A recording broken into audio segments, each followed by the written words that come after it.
above the jungles of northern Ceylon rises the sacred hill Mihintale.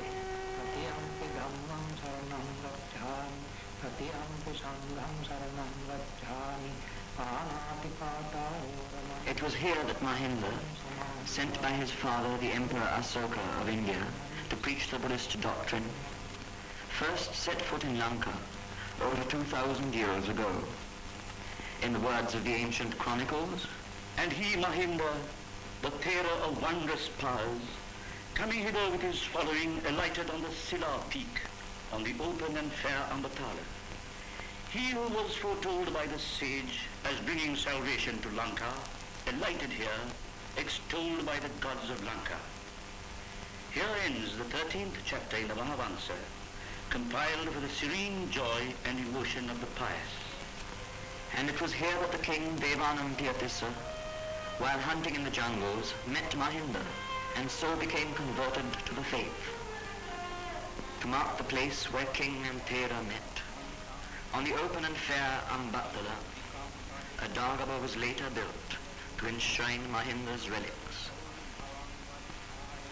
For when the king heard of his death, he went hither stricken by the dart of sorrow. And when he had paid homage to the terror, and often greatly lamented over him, he caused the dead body to be laid forthwith in a golden chest, sprinkled with fragrant oils.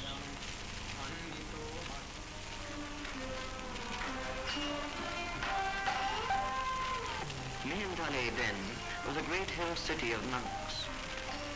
Scattered over the slopes and the hilltops were the viharas and dagabas, the rock cells and bathing pools, and steep stone stairways of the bhikkhu community.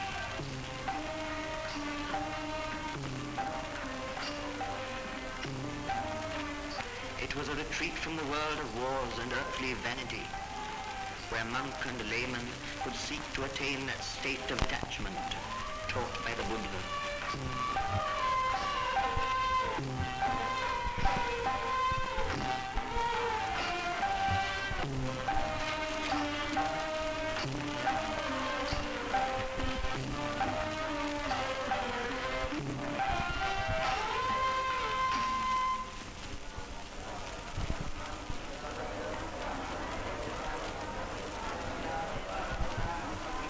Through the centuries, Mihintale has remained a place of pilgrimage and worship, a sacred place forever, as befits the birthplace of Buddhism in Ceylon. For 20 centuries or more, the uncovered feet of dark multitudes have ascended and descended the great stairway, their owners filled with awe and seeing visions of the mighty Buddha overshadowing the island with his presence, and of Mahinda, his apostle, alighting on the topmost crag.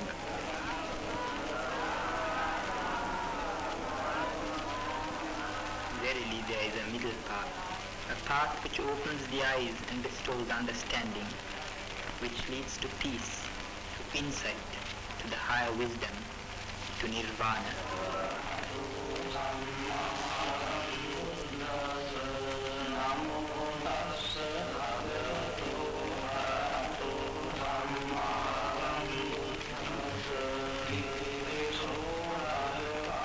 Our minds shall not waver, no evil speech shall we utter. Tender and compassionate shall we abide, loving of heart, void of malice within. And we shall ever be suffusing such a one with the rays of our loving thought, and with that feeling as a basis, we will ever be suffusing the whole wide world with thought of love, far-reaching.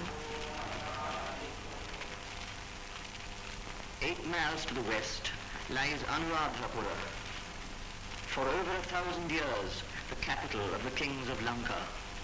Here stands the great Ruang Dagaba, built by the warrior king Buddhagamani 150 years before the coming of Christ.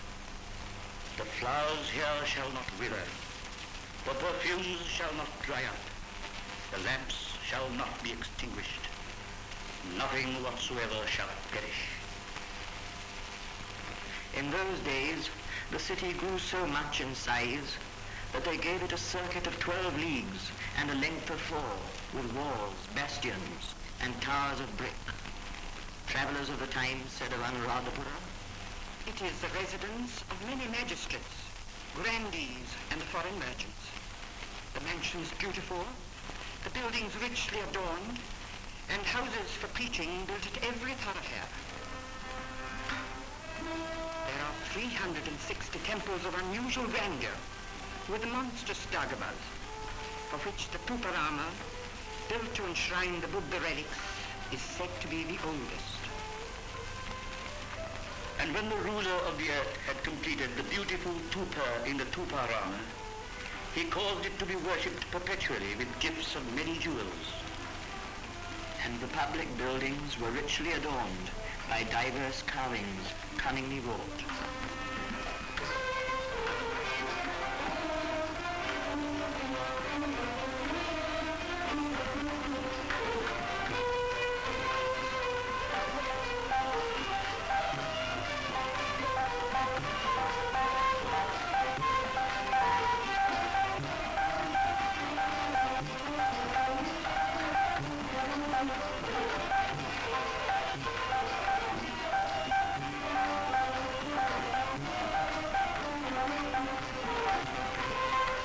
The city's fortunes rose and fell. Invasion was followed by counter-invasion, victory by defeat. Through 10 centuries of changing destiny, the edge of the Buddha sustained and comforted the people.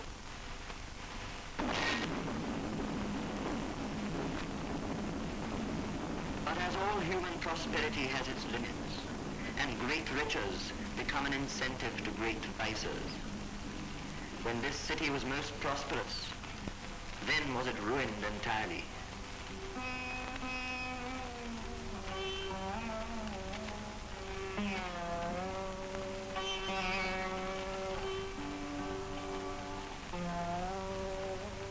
The Pandu king took away and despoiled all valuables in the treasure house of the king, and plundered what there was to plunder in Vihara and town. He made the island of Lanka deprived of her valuables, leaving the splendid town in a state as if it had been plundered by yakas.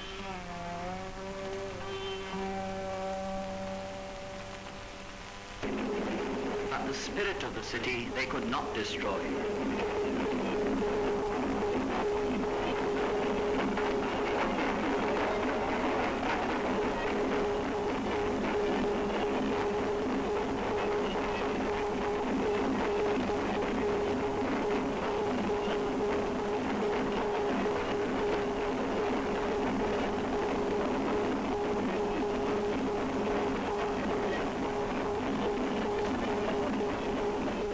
On every festival day, when the moon is at the full, and especially at Vesak and Posong time, the people come in pilgrimage to Anuradhapura to worship at the shrine of the sacred Bo tree, the illustrious tree of wisdom.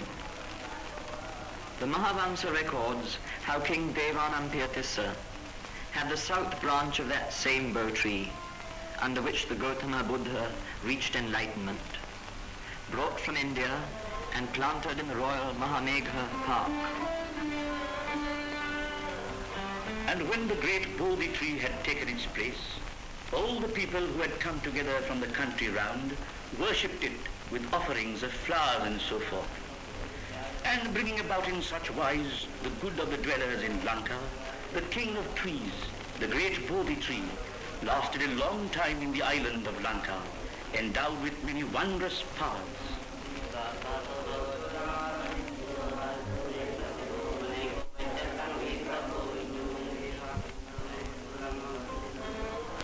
And there, since the ages before Christ, the tree has been tended, guarded, and watered, surrounded with the perfume of adoration and the atmosphere of prayer.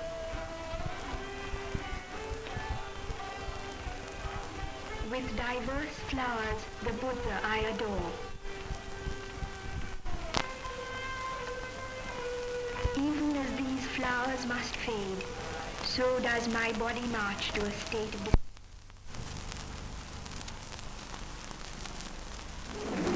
but the spirit of the city they could not destroy.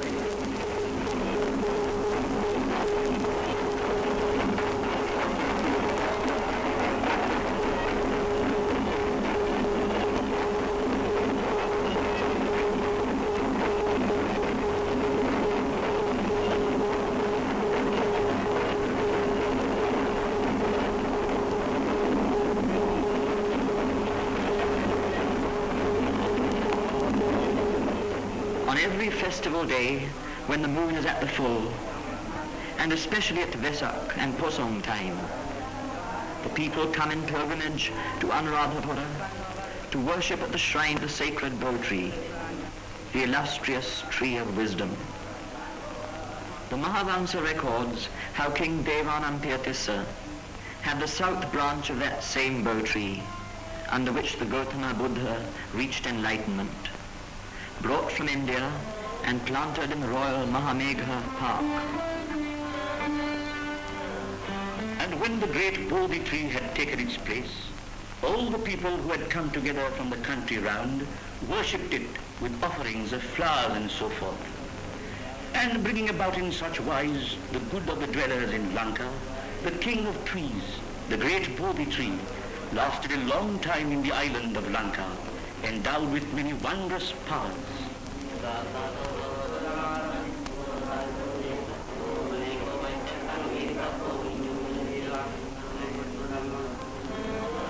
And there, since the ages before Christ, the tree has been tended, guarded, and watered, surrounded with the perfume of adoration and the atmosphere of prayer.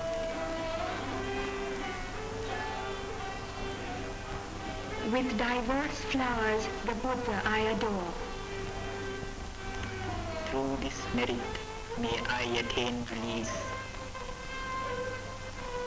Even as these flowers must fade, so does my body march to a state of destruction.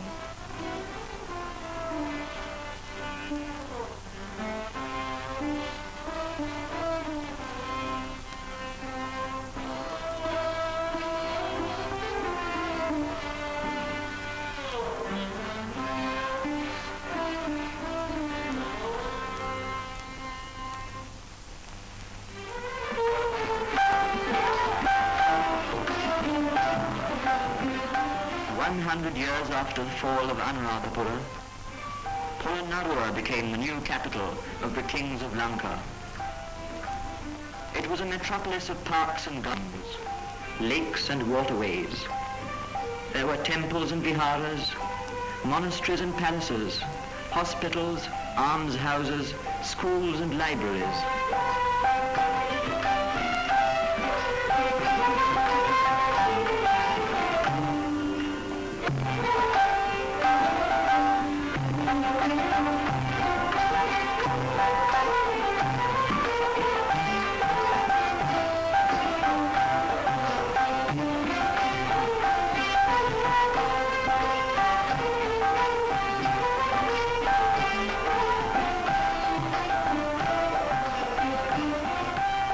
Of all the kings of Polonnaruwa, Parakramabahu was the greatest. The account of his building and good works fills 9 chapters in the Mahavansa. Then he erected there his own palace, and around it a second wreath of walls, and built there on a palace 7 stories high, furnished with 1,000 chambers. And there he who ever trod the path of true doctrine erected an audience hall. It was surrounded by an enclosure of colored curtains and adorned with costly carvings. Again the ruler, the leader of the earth's protectors, had a private garden built. As one felt that it showed by its beauty a likeness to the heavenly pleasure garden, it received the name Nandana.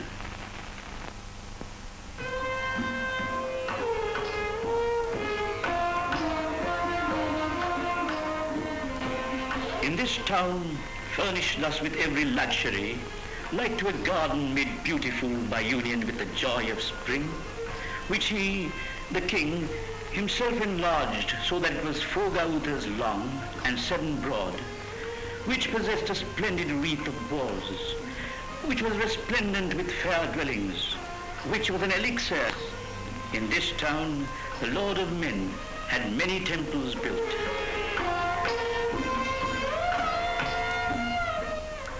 In this manner did Parakrama make the aforesaid small town of Pulaktinagara splendidly adorned as the city of the Tavatingsa gods. This flower, fresh-hued, odorous and choice, I offer at the sacred lotus-like feet of the noble sage. Likewise the ruler of men, by breaking down the rock not far from the great Tupa, had 3 grottos made by expert craftsmen. Now, this is the noble path that leads to the passing away of pain.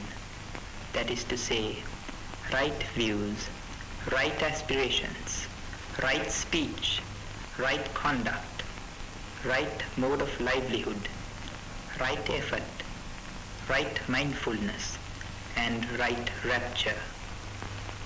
Therefore, ye, O spirits, listen to me. Be friendly towards the race of men who day and night bring these offerings, and keep guard over them diligently. And to put away the sufferings of famine from living creatures, the king had many tanks and canals built in diverse places. For, he said, in a country like this, not even the least quantity of rainwater should be allowed to flow into the ocean without profiting man.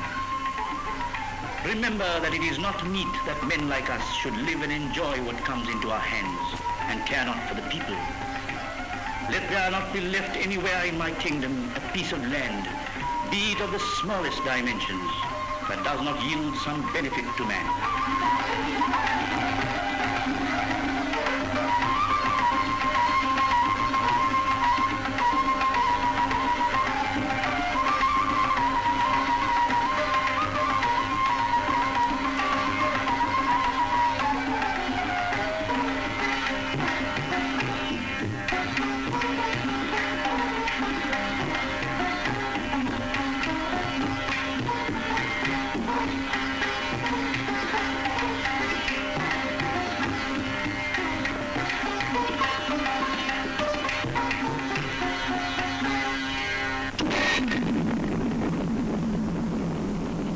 But the invaders came again and ransacked the kingdom. They broke the banks of the lakes and canals, which now spilled their waters over the parched earth. The proud sea of Parakrama turned into an abandoned swamp.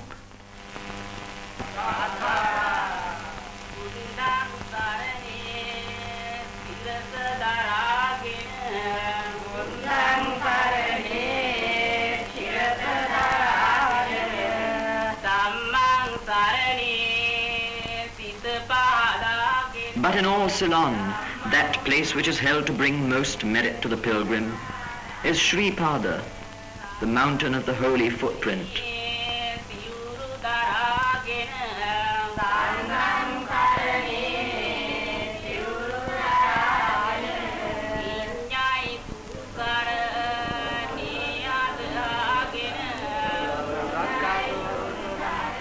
Muslims say the footprint is that of Adam, who alighted here after he had been driven from the Garden of Eden. For the Hindus, it is Shiva's mountain. But to the Sinhalese, it is the mountain of the god Sumana, and the footprint is there. The people of the land count it meritorious to go and worship this impression, and generally, about their new year, which is in March, they, men, women, and children, go up this vast and high mountain to worship.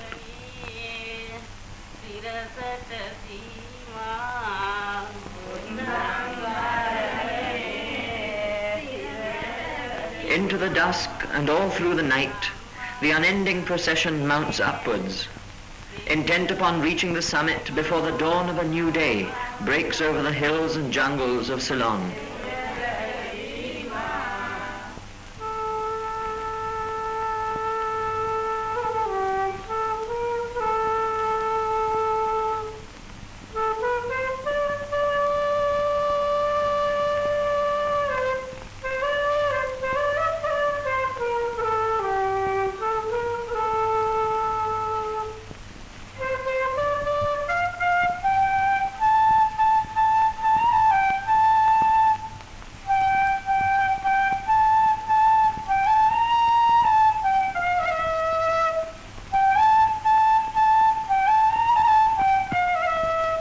On one side, the wonder of the rising sun.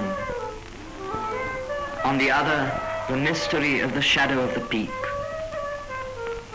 For 20 minutes or more, the image of the sacred mountain floats above the island, then slowly fades.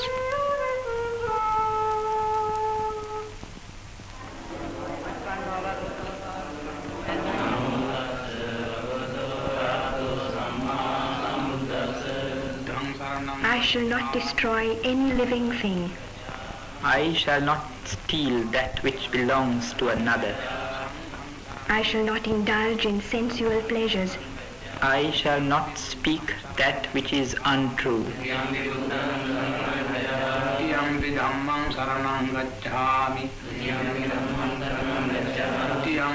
And still the unending procession climbs upwards to the summit, 7,500 feet above the level of the sea.